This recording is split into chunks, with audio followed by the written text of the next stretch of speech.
Hey guys, it's me Chris here, and today we'll be doing a video on smartphone versus DSLR for photography. So without any further ado guys, let's go ahead and set straight in.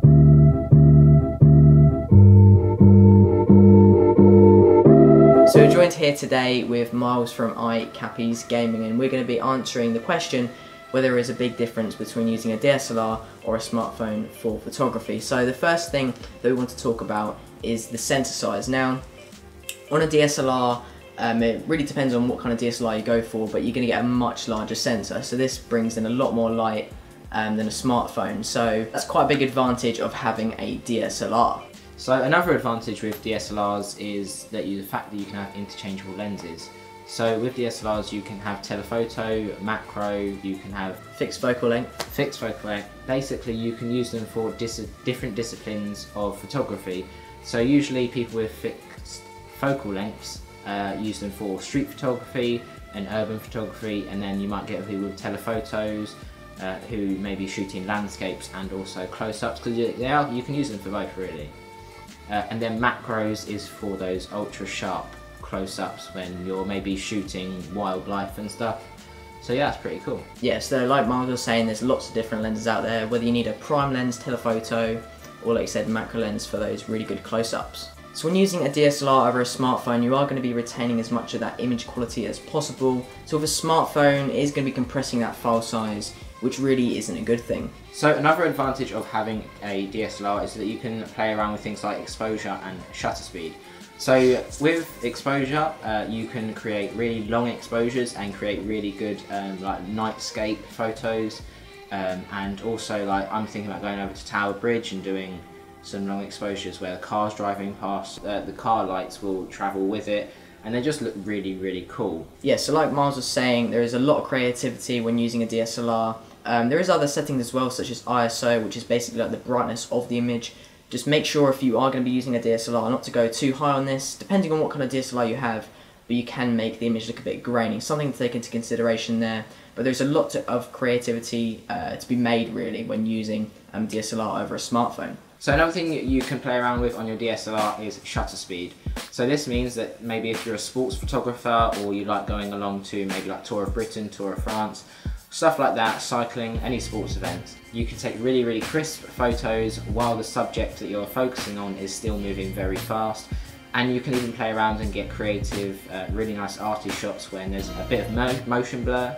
So for example, I took one of a cyclist when he was moving, so he was in focus himself, but the bike wheels were motion blurred out, and it just looks really, really cool. And as Chris said, you can create loads of creative effects.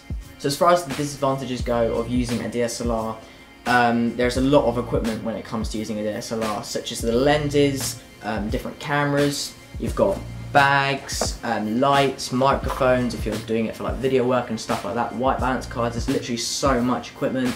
Obviously this is coming down to the point of if you're going to be doing it on a professional level, it's completely up to you on what kind of equipment you use. But if you want to use a DSLR properly, with all the different lenses for the right relevant scene and image, you are going to have quite a lot of equipment. So that's something to take into consideration there. So another disadvantage, and this is especially going out to new users of DSLRs, is that they can be very confusing to set up and get your initial settings going.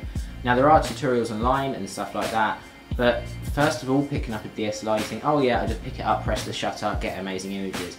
Now it doesn't work like that. There's lots of confusing settings like exposure, ISO, shutter speed and things like that will affect how your images turn out. And of course you don't want to take 100 images, go home, look through them and they're all awful. So that is something you need to watch out for when using a DSLR. So yeah, like Miles was saying, just make sure you do your homework first and actually get used to using the camera beforehand, and that way you can actually, you know, take really good pictures. Yeah, and something to add on to that is maybe if you're first time using a DSLR, go for an entry level one. There's usually a lot less things to have to set up, and there's a lot of maybe more auto enhanced features on there which will help you out producing your first photos. And if you guys are interested in buying one of those cameras, we'll link some of those in the description below. Another disadvantage with DSLRs is the sharing capabilities of them. So of course, you've just taken your best photo ever and you want to get it straight on Instagram, Facebook, Twitter, maybe even Tumblr, or whatever you want. Maybe you run a website. And of course, with a DSLR, you can't get them straight on there and get them straight on your website or Instagram, because there's not many Wi-Fi capabilities on many DSLRs. On some lower end point and shoot cameras there are options with Instagram and things like that, but it's not too common on DSLRs. Yes, there are a few cameras out there that do have that kind of functionality where you can just put it straight onto like Instagram and stuff, but you are going to really have to pay quite a high price for that, and generally it's more of the manufacturers such as Samsung when you might not want to go for a manufacturer such as them. Yeah, see, whereas smartphones, straight away, once you've taken the photo you can upload it and you are sorted, but they're always, as we've been saying, don't produce the best images.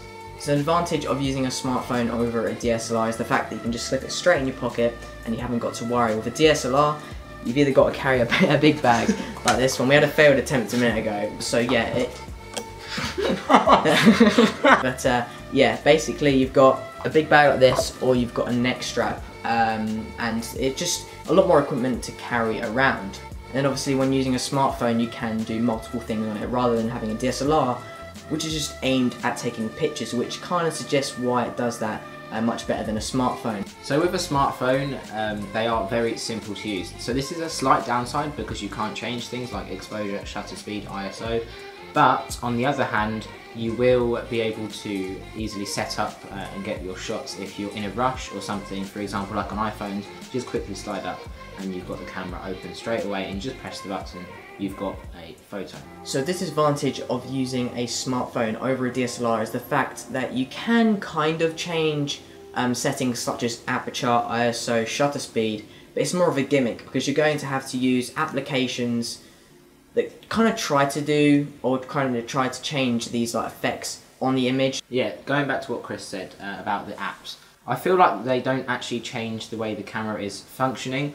All they're doing is maybe stretching certain parts of the light, for example if it's a long exposure app, so they don't really work properly and don't give you the proper visual effect that you're looking for. One thing I would like to mention though is if you're actually looking at getting a DSLR and you've already got a smartphone, if you want to go ahead and download these apps to actually understand the fundamentals, that's just a quick tip there from us. So a disadvantage with smartphones again is that you don't have interchangeable lenses. For example, I can just take this off, add a new one on and whatever I want to do. But on a smartphone of course you cannot do that. You can't just take the lens off and replace it with something else. There are certain little things that you can buy, like little lenses that you can attach, or there's even, I think, certain stickers that you can put on your front-facing camera to make it like a fisheye. But they're not really proper lenses, and at the end of the day it's going to affect some visuals. Another disadvantage is zooming. So not having the capabilities of interchangeable lenses means that when you zoom, you usually find that there is a big distortion. So the disadvantage of using a smartphone like we've got here is low lighting. So if you're in a situation where we haven't got these lights on here, which are soft boxes, and we've got like a 3-point lighting setup going on here, you're going to be limited with light, meaning you're going to get a lot of like pixelated distortion in your image, which just really doesn't look nice. And another disadvantage of using a smartphone is you can kind of expand the storage, but with a DSLR you can quickly go ahead and pop out and put in new SD cards. With a smartphone you can do that, like I said, but it's a lot harder and you're not really supposed to keep on taking out the SD cards. So that's a big positive if you're looking at getting a DSLR. Yeah, and on some DSLRs you do actually have 2 SD card slots, so you can maybe use one for RAW files and one for JPEG and see and compare the different images it produces. So yeah guys, that kind of wraps up this video. A big thanks goes over to Miles here for making it possible. So if you guys want to go ahead and check out Miles' stuff, I'll link his social links, his YouTube channel and all that good stuff in the description below. So if you could check out my Instagram in the link below. I'm an amateur photographer at the minute and really looking for some feedback on my photos and how I can change them. So yeah. So if you guys would like to check out our video on videography using a DSLR versus smartphone, that'll be on the channel very shortly. If you guys enjoyed this video, make sure to give it a big thumbs up, check out Miles' stuff like I said, and if you're new around here, make sure you subscribe. Thanks once again for watching, and I'll see you next time. Good night.